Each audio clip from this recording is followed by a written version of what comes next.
Welcome back. I'm near so much human warmth, and yet I can't ever go back there again. That was the ominous idea that sprouted in my mind. Then, all of a sudden, I was pounced on from behind, causing my heart to lurch. Oh no, who could it be? Keiichi, we found you! It was Rika-chan.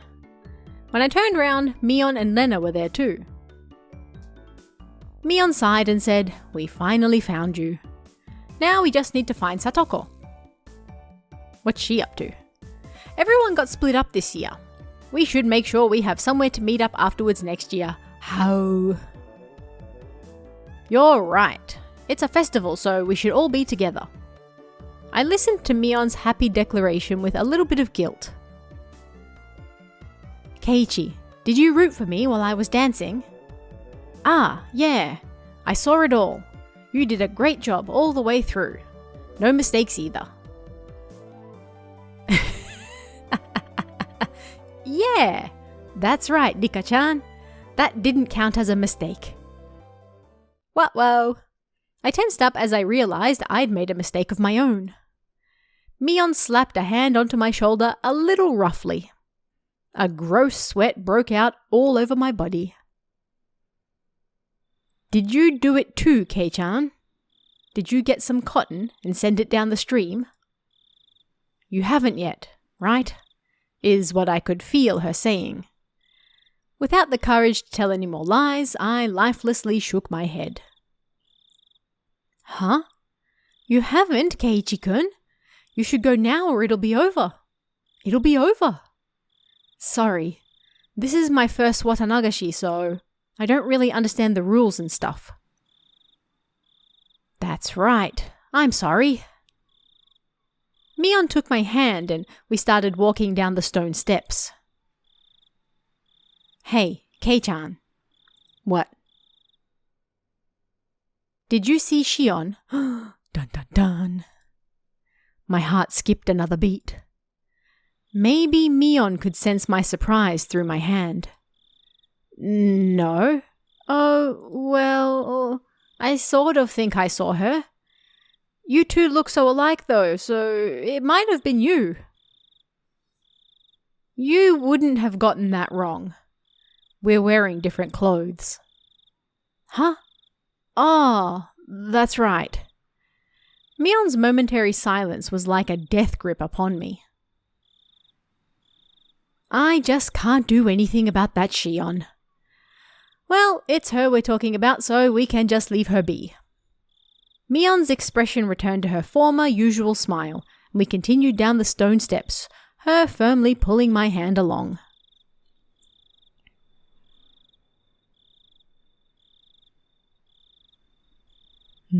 Drama.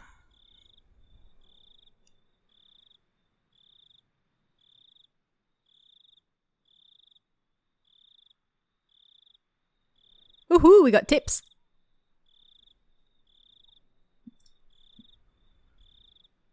Ooh, and an achievement. Plumbing the depths. Alright, from the scrapbook.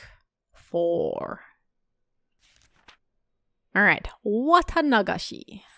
The rite of Watanagashi is performed during a village festival every June even now, but reading back to its origin turns up a seriously sanguine ceremony. I don't know how to pronounce that. Originally, Watanagashi would happen at fixed intervals, and after receiving Oyashiro-sama's trust, they chose a sacrifice. Then, the entire village would kidnap, demon away, the person, and ceremonially dissect and devour them in a feast. The rules that determined the intervals are shrouded in mystery. This is because the ceremonies occurred extremely irregularly. There's a theory that it was determined based on astrological fortune-telling, but it isn't too convincing. The residents of ancient Onigafuchi village firmly believed that they were half man, half demon transcendents, and that they were more valuable than humans were, and they forced people within and without to accept that. Perhaps the act of kidnapping and eating people was done to prove that they were higher up on the food chain. This is just a hypothesis, but maybe the rite of Watanagashi was a political event for the purpose either being an outlet for, or outright diverting the attention of the villagers of the isolated Onigafuchi village, in case any of their complaints or dissatisfactions grew serious. If that was the main reason these ceremonies were held, then it's easy to explain how erratic they were. Okay. From the scrapbook 5. The alleged importance of the implements. Alleged. I can't find anything that gives a concrete description on what the ritual implements were like. They were, however, real, and there definitely existed a multitude of different kinds. One source states that the implements used in the Watanagashi rite alone numbered 200. The obvious question, then, is why they required such a myriad of them. The rite of Watanagashi was to kidnap people through the demoning away, dissect them, and eat them. I believe the tools were for dissection and restraining, but 200 of them is far too many. Generally, tools evolve in such a way as to reach a solution for a certain problem. Once you've reached the ultimate goal, that is, attained a certain level of efficiency, the tool's evolution normally stops there.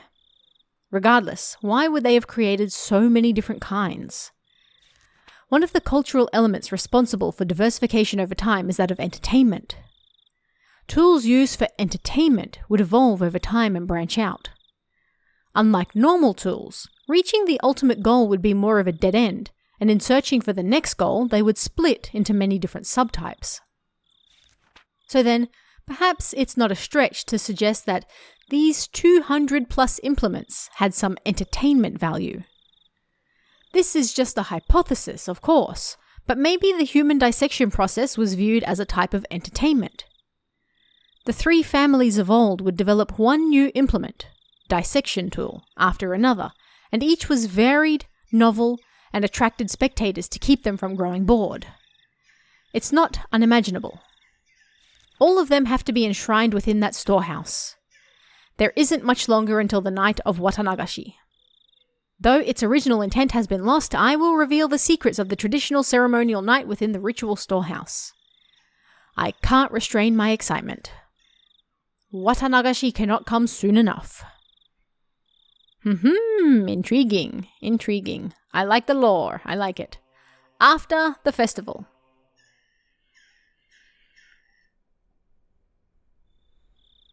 Late that night, tensions in the police station were strained.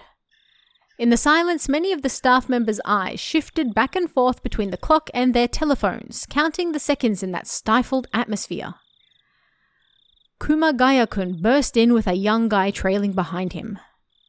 "Oh, Ishi-san, I've got the autopsy report results. The court physician just got here. I'm ready to go, sir. I'll head straight for Gifu, home of Kuchisake. Kuma-chan, things have gotten a bit complicated. They appear to be having a very difficult time determining who the victim is. Could they have been dismembered? Nope. Cooked to a nice light brown. Oh. Ew." He spoke in sportive tones, but the meaning behind his words was heavy. I'd hope so. The staff gave a collective sigh. Oh, someone was just casually cooked. It's fine. All the way, head to toe. No, just a little bit was cooked. Completely blackened, it seems. Probably smells terrible too. What a shame it is to be Gifu-san. Cooked with no possessions. What is going on? Then discarded outside the prefecture. At worst, it would have taken a week for the body to be identified. The fact that they'd sniffed it out tonight was huge. Komiyama-kun and a few others are performing a thorough night raid on the dentist in Okinomiya.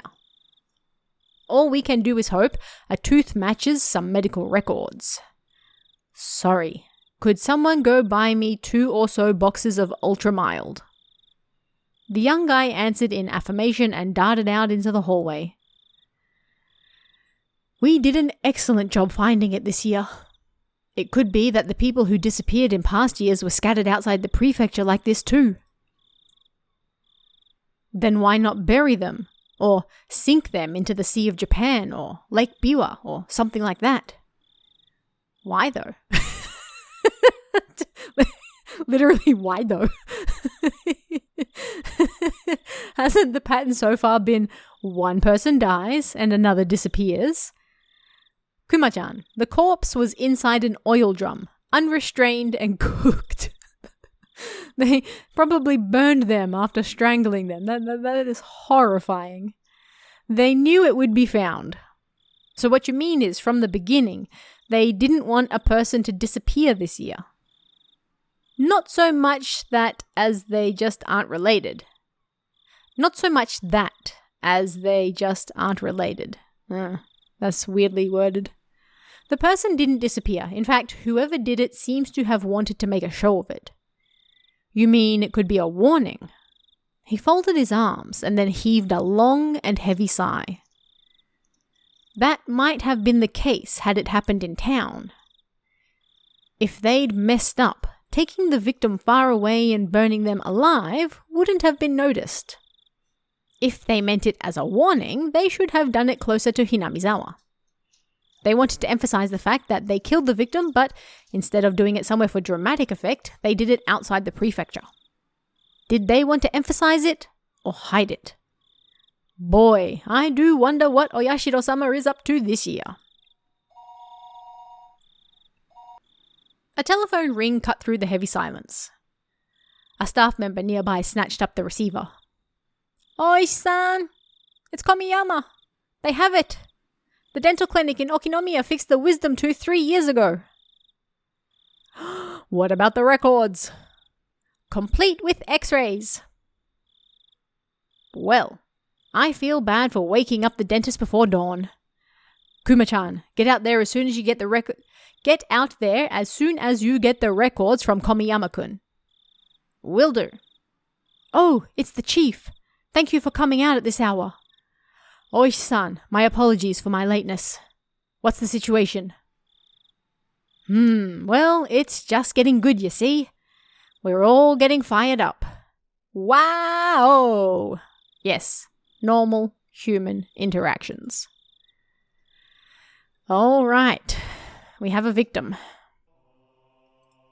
But who? Continue. I let out a great big yawn. Me too. It was like morning had arrived just as I got to sleep. As Mum set up breakfast, she gave me a pained smile. Same. What's the matter, Keiichi? What time did you go to sleep last night? Well, I wanted to go to sleep at midnight, but I had some trouble with that. You were probably all worked up from the festival. No, that's not it. Crunch, crunch. I crunched down hard on the pickled radish to hide my embarrassment. What are we embarrassed about? After all that happened yesterday and our discussion about the sound Shion heard, that banging noise, like a child far away, jumping up and down on a wooden floor. The story wouldn't get out of my head, so I had trouble sleeping. It was a long night, and I kept jumping at the slight sounds of faraway tree branches, which should have been either unhearable,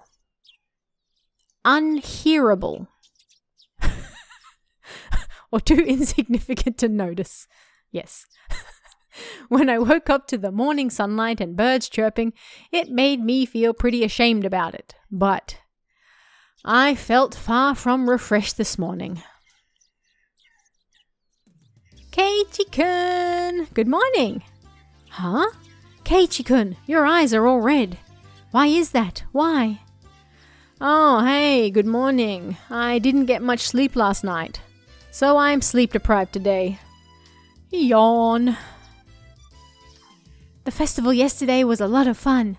Nena's excitement took a long time to go to sleep, so I took a long time to go to sleep too. To sleep. In Nena's case, her excitement seemed to still be wide awake. They should have this kind of festival more often, so we can have lots of fun together again. How? Yeah. Nena talking about the festival yesterday made me remember everything I had nearly forgotten from last night.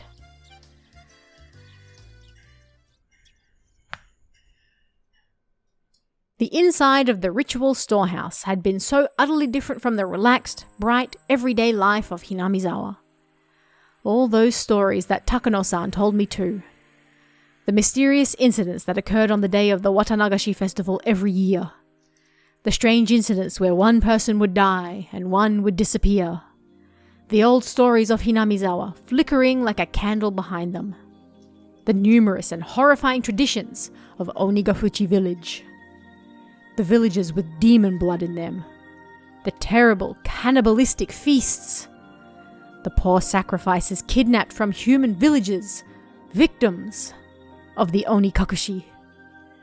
To quell the rage of Oyashiro-sama, the ritual involving living sacrifices. There were also many others. There were so many stories that just remembering them put me in a foul mood. Most of them weren't fiction either. They were true. We didn't need to fear them just because they were real though. Since it all happened so long ago. Such a very long time ago. Where's Mi-chan? She's late. Huh? Before I realized it, we had arrived at the place where we'd usually meet with Mion. Probably because I was so lost in thought. We agreed that if she isn't here by now, we can go on ahead, right? Should we? Mion being late wasn't too rare an occurrence, but today she was unusually late. A few of the ominous tales from the night before came back to life in my mind again. Who would die this year, and who would disappear? It couldn't have been Mion. What should we do, Keiichi-kun? If we don't get going, we'll be late. She'll be here. She didn't call to tell us she'd be staying home today, right? Let's just wait 5 more minutes, okay? Lena looked at her watch and seemed a little worried, but then she nodded with a satisfied smile. If we had to wait 5 minutes, we'd have to run as fast as we could to school or we'd be late. As soon as I thought that, we spotted Mion running towards us, out of breath. Mi-chan! You're late! Ha! You waited? You should have just gone on ahead. Mion was breathing heavily and her face was all red. Her house was right down this road, wasn't it? It wasn't far enough away for her to end up like this, was it? Mi-chan, are you not feeling well? Huh? Now that she mentioned it, Lena pushed Mion's bangs away and put her hand to her forehead. Lena, your hand is pretty cold. Mi-chan, you're a little bit warm. It's no big deal. Give it half a day and I'll be fit as a fiddle. Are you really okay? You don't have to push yourself, you know. What's this? Kei-chan, are you worried about me? Ha ha ha ha, that's nice of you. That answer wasn't like Mion at all. She must have had it pretty bad. I just think you shouldn't push yourself so hard. We can tell the teacher you had to take the day off. I'm fine. I took some medicine. I think it's already working. Mion forced an energetic expression onto her face and flexed her biceps at us. As you do. Okay, then let's go. Don't overdo it, but of course there's the time. What? We need to run or we won't make it. Ah, this morning sure is thrilling. Indeed it is. Maybe it's just what I need to shake off this slowness. Let's run. Hey, wait! You're sick! Don't go overboard! Mion began to run vigorously anyway. Don't we all? Mi-chan is older than us, right? She knows her own body better than anyone. What? I decided to leave it at that and assume she was fine. Great, then we should get going too. We began to run after Mion.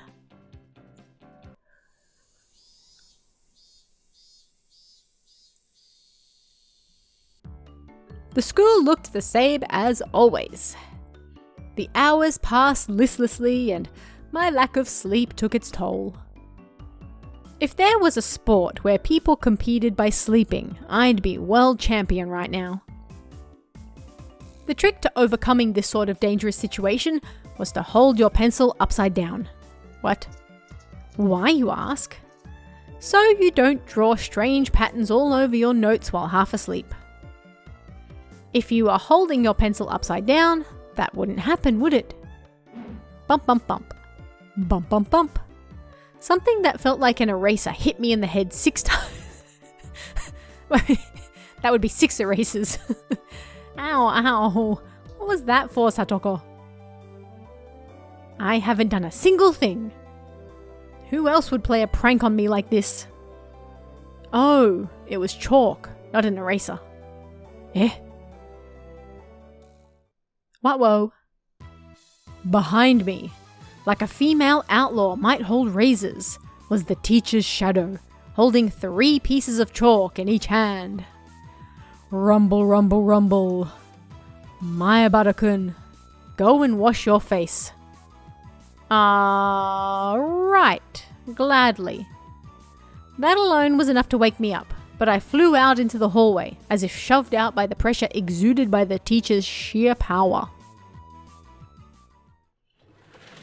If I was going to wash my face anyway, then I would rather use the sinks out front, rather than the ones in the dark restroom. Thinking that, I left the hallway and went to the entrance. The sunlight was strong. So strong you wouldn't think it was June. I turned the faucet and, with a lifeless, bubbling noise, lukewarm water came pouring out.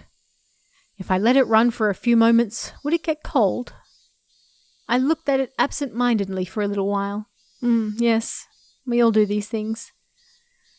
I knew you'd choose these sinks, Kei-chan. The ones out front just feel better, don't they? What are we talking about? Mion? Yawn. No cutting class now. I stuck my hands into the water to find it had gotten so cold that it seemed strange it had ever been warm. What is this conversation? I scooped it up and splashed it against my face. Once I was done, I moved out of the way, and Mion did the same. Mion, how's your cold doing? You're sleepy because of the medicine, not from lack of sleep, right? Actually, this is a secret, but after the festival yesterday, I got wrapped up in the party my relatives were having. And, well, I had a bit. A bit. She made a gesture like she was tilting a cup into her mouth. Which means you didn't have a cold or anything. Are you hungover? How old are you? Give me a break. I really don't feel well, you know. I suppose she'd be feeling lousy either way. Still, you treat colds and hangovers in completely different ways. I was worried over nothing. Man, I guess that's just like you, Mion. Mion scratched her head, a little embarrassed. She didn't seem to be feeling well, but now that I knew it was a hangover, I didn't need to worry too much. It would go away with time, after all. Oh, but my head really is pounding, so the teacher told me I should go home early. You cheater. So are you going home now, Mion? Now that I looked again, Mion had her bag with her. She must have been on her way home. Yep, I feel bad about it though.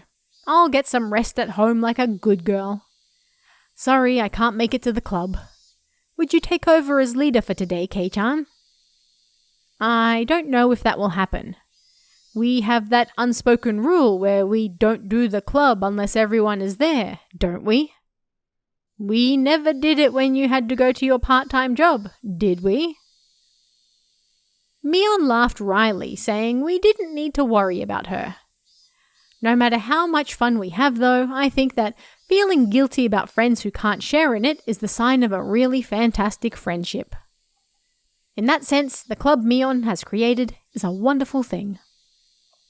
As I thought about it, the moist, on my washed face dried up.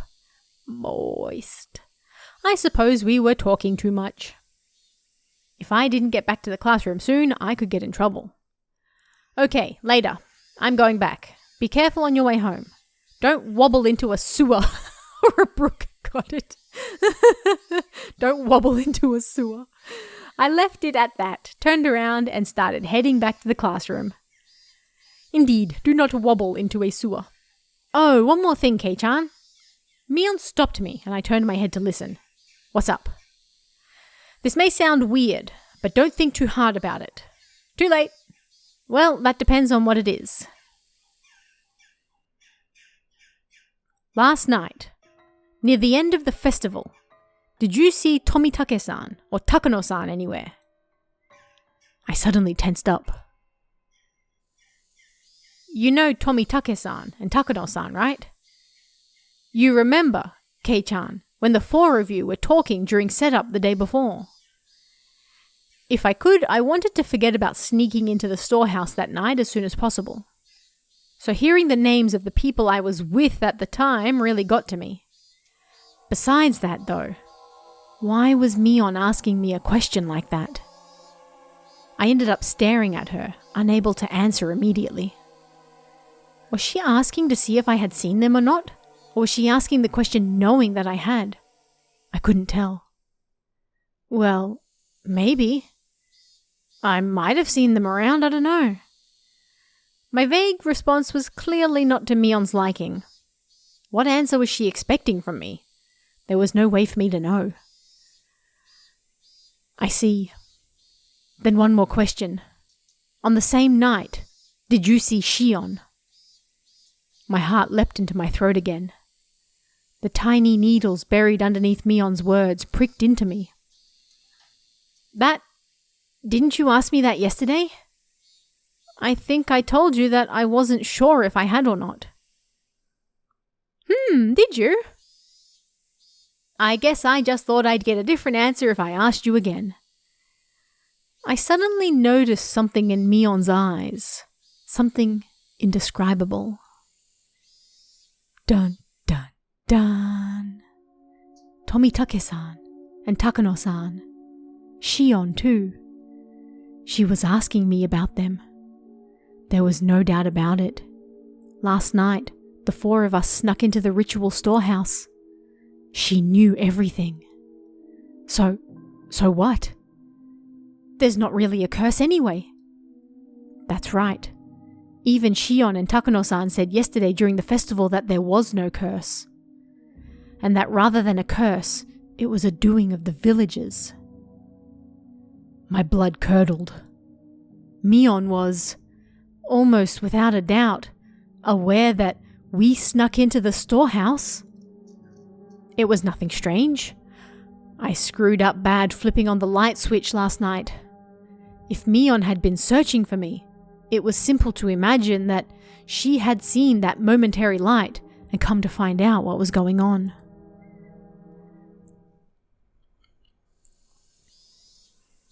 Did you really not see her? Why are you so intent on knowing if I did or not? It's not important. It's just that there are some people who are speaking poorly of Tomitake-san, Takano-san, Shion, and you, Kei-chan. I didn't really hear what they were saying, though. Unpleasant sweat dripped down my arms, and the sound of it hanging from my fingertips was so annoyingly loud. I'm sorry, what? How does sweat hanging from a fingertip make a sound? I have so many questions. I don't believe that you were doing something bad.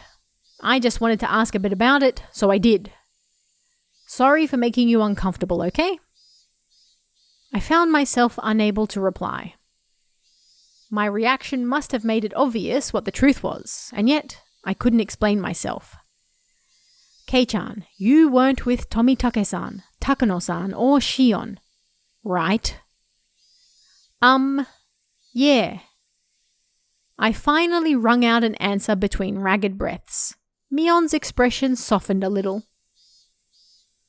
That's good. I'll have to tell them. You weren't involved in anything bad, Kei-chan. So I'll make sure to tell everyone. Yeah, please do. Tell them I wasn't doing anything bad. To everyone. Make sure. Everyone. Everyone. Who is everyone? Dun dun dun. Alright, we're going to end this episode here. We haven't found out yet who was the one who was dissected, who was demoned away.